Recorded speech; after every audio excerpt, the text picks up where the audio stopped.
Kevin's in a tough spot, but I don't think it's the type of rhetoric that further endears the public to the process or to the institution of Congress. In fact, I think it probably, statements like that and statements coming from House Republicans is the very reason that some Senate Republicans feel they probably should spare them from the burden of having to govern.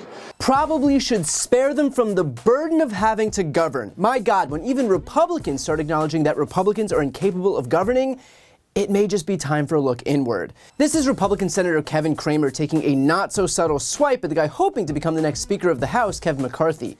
McCarthy is attempting to sink the omnibus spending bill so that Republicans will be able to influence spending when they take over the House in January. The omnibus is a $1.7 trillion package that would fund the government through fiscal year 2023 and needs to be passed by Friday or risk a government shutdown. And right off the bat, it's always amazing to me how Republicans feel entitled to all power even when they're in the minority, and also feel that Democrats aren't entitled to any of the power even when they're in the majority. Why the Republicans believe that the Democrats shouldn't be able to pass this spending bill while they're in control of government basically amounts to, yeah, but we want to do it, which is about as convincing as the rest of their logic. Now here's why this is happening. Kevin McCarthy is running for Speaker of the House, so because he needs votes from 218 members of the 222 members of the House Conference, what that means is that he needs to vie for support of even the crazies. And those crazies are in the business of breaking everything and causing chaos, and yes, even shutting down the government if they don't get their way.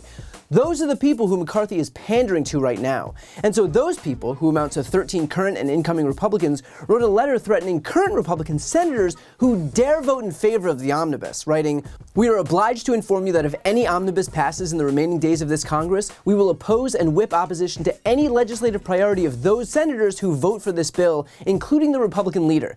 In other words, if any Republican votes for this bill, they're threatening to tank any future legislation sponsored by that Republican.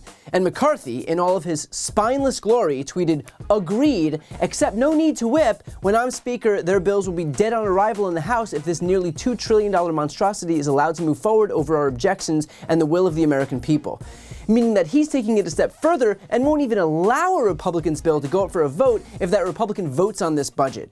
It's like the inmates have taken over the asylum, and instead of trying to regain order, McCarthy's trying to help them burn the place down. Now, as for those senators, if there is one thing that they love, it's being threatened. Here's some of what those Republicans in the Senate had to say in response. Richard Shelby from Alabama said, quote, "He's focused on being Speaker, and if I were in his shoes, that's what I would be focused on, trying to get enough votes, but I don't think that intimidates anyone." Mitt Romney said, "We're enduring the silly season of the campaign. For most of us, that's over after you get elected, but he's running for Speaker of the House, so the silliness is still evident."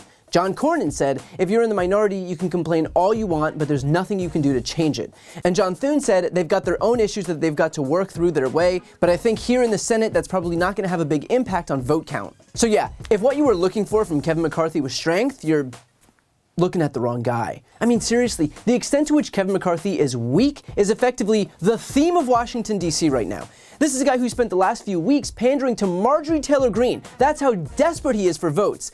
And of course, he's promised to restore her committee assignments. And it really is incredible that after a midterm election season where Republicans lost because they were too extreme, the very first thing the hopeful House leader of the Republican Party does is elevate the most vocal extremist in the GOP. How's that for some good strategy? Look, I'm no high-paid political strategist, but I think I can find one or two things wrong with that strategy. But what's most telling here is Cramer basically saying that passing the omnibus will, quote, "spare Republicans from the burden of having to govern." And that really does give the entire ballgame away. It is so clear that the GOP is so utterly incapable of facilitating anything other than abject chaos that even their own party senators know that their best bet for anything to pass is just to let the Democrats do it. If that's not a vote of confidence for the GOP, I don't know what is. And by the way, that's clear not just among Republicans. Here's Hakeem Jeffries, the soon-to-be minority leader in the House, putting on full display the disaster that is the Republican Party right now. And look at what is happening right now. Look at what's happening right now. House Republicans are attacking Senate Republicans. Senate Republicans are calling House Republicans silly and immature.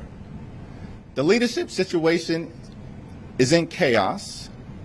Marjorie Taylor Greene is fighting with Lauren Boebert, and George Santos appears to be starring in the sequel to Catch Me If You Can. And it's not even January 3rd. The circus has already come to town. Chaos, crisis, confusion, and craziness. Versus Democrats who deliver for the American people. I'm legitimately not sure if there's anyone left who doesn't recognize what a circus the Republican Party has become, or the extent to which the biggest clowns in that circus currently have their leader on a leash. So I would offer just one more thing, and that is that while Republicans are currently advocating for a government shutdown and fighting among themselves to sink a bill that would literally fund our own government, remember that we've just experienced 2 years of what it looks like when a party is in power that fundamentally does believe in government itself.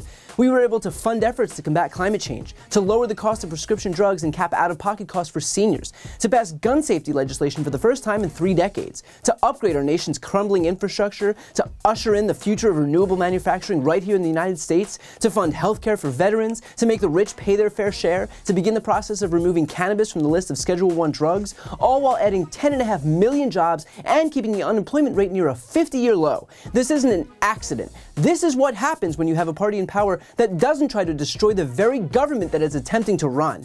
And that's why, for my entire lifetime, Democratic administrations leave office with more jobs and higher GDP, and Republican administrations leave office with more recessions and job losses. This isn't a bug, it's a feature. Kevin McCarthy isn't doing anything transformative here. He is vowing to continue the same exact broken process that will inevitably only leave our country more vulnerable and worse off in the end. In no other job would it be okay to hire someone whose sole objective is to fail.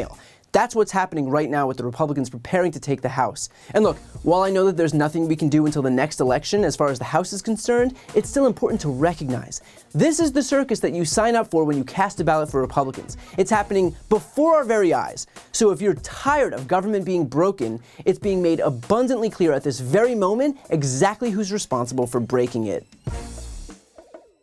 Before you go, if you enjoyed this video and want to see more, please make sure to subscribe to my channel. You can click the thumbnail right here on this screen. And if you want to support my work even further, the best way is to subscribe to my podcast, No Lie with Brian Tyler Cohen. There you can check out my interviews with major players in the world of politics, including President Biden, Vice President Kamala Harris, Pete Buttigieg, Elizabeth Warren, Katie Porter, Jamie Raskin, and so many more. Plus other interviews that live exclusively on the podcast. That link is also right here on this screen, or just search No Lie with Brian Tyler Cohen wherever you listen to podcasts.